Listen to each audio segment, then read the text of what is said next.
Today marks the end of the holy month of Ramadan and the beginning of the Eid al-Fitr holiday, and more than 1 billion Muslims around the world are celebrating this holiday with their family and friends. At the same time, more than 1 million Uyghurs are detained in China's so-called political re-education camps. And the State Department last week called on China to release all the Uyghurs detained in these camps, but the Chinese government has not released them. So what's your message today to the Chinese government? This is a terrible mistake that they've made. They shouldn't have done it. Locking up this many people of faith simply because they're Muslims and the Chinese are trying to control the Muslim population in their country. And we continue to call upon them to release these individuals, and that the world has taken note, the world will take note, and there will be actions that will follow this consequence of what China is doing.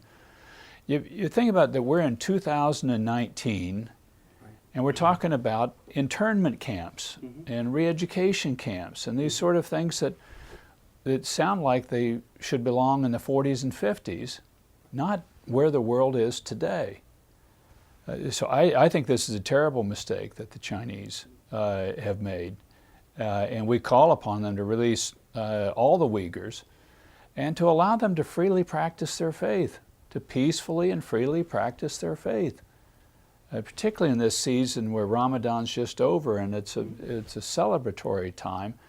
The Chinese really should do the right thing, and it also sends a message to the world that if China is willing to do this to their own Muslim population, what do they think of Muslims around the world that peacefully practice their faith?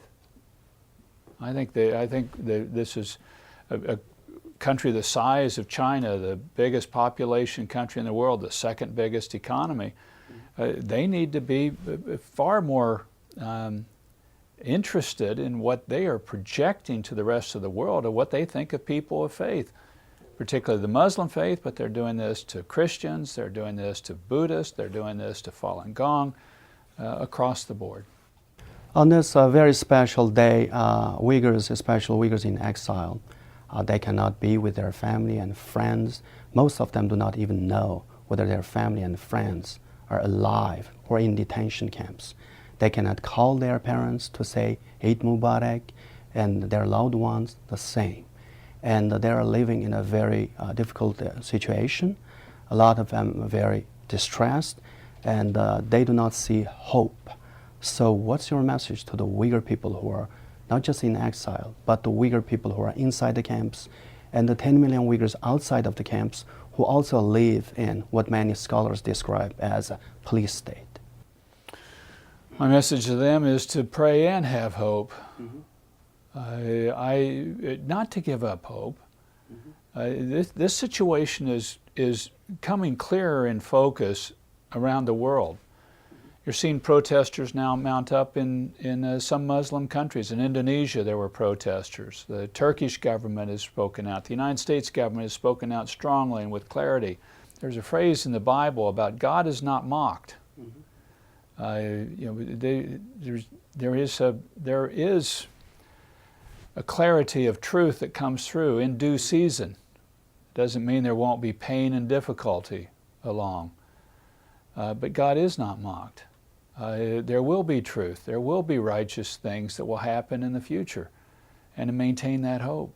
What will happen to the Uyghur people if the international community fails to, besides expressing its concerns, fails to take any kind of meaningful action with regard to the situation? When the international community doesn't take actions to address issues, when they take an appeasement strategy, it just emboldens the people that act. What we will see taking place if China is not confronted in Xinjiang is we'll see these tactics used in other places by other authoritarian regimes.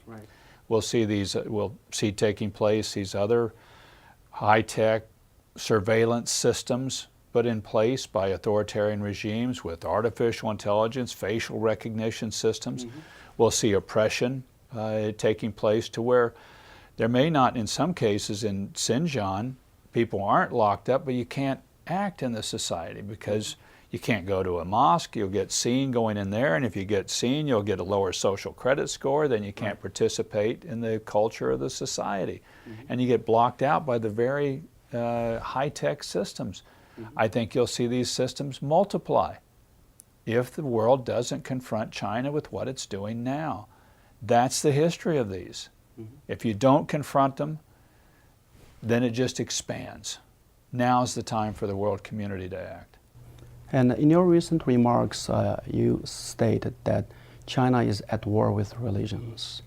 And at the time, China's assault on Islam especially, Uyghur people's religious, cultural, ethnic identity is under severe assault.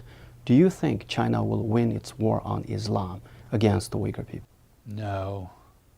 Think how many regimes in the past have tried that. And how successful have they been? You can put down a faith community for a while. But by the very nature of faith, it's an internal, you're trying to put down the soul of man. It is a fight you cannot win and you will not win. Islam has been around for a long period of time, and it's going to be around. This is a war that China will not win, and regimes have tried and have failed in the past, and the Chinese will fail too. Thank you very much, Ambassador, for your time today. Thank you. Really appreciate it. Thank you. Thank you.